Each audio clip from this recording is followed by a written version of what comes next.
Tech Fest Live, man, it's amazing.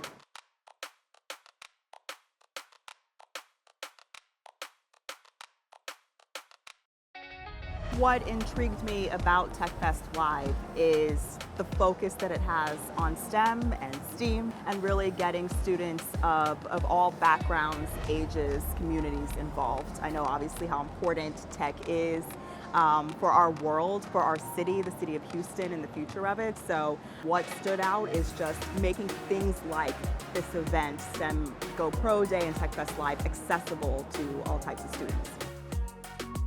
I believe TechFest Live is crucial for the community. It's crucial for growth, expansion, knowledge.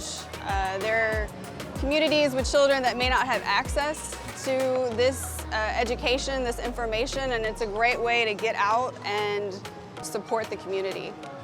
TechFest Live does such a great job of reaching the people and the students who are on the cusp of greatness. It's just establishing that great foundation for kids and students who want to continue to grow, learn, do more.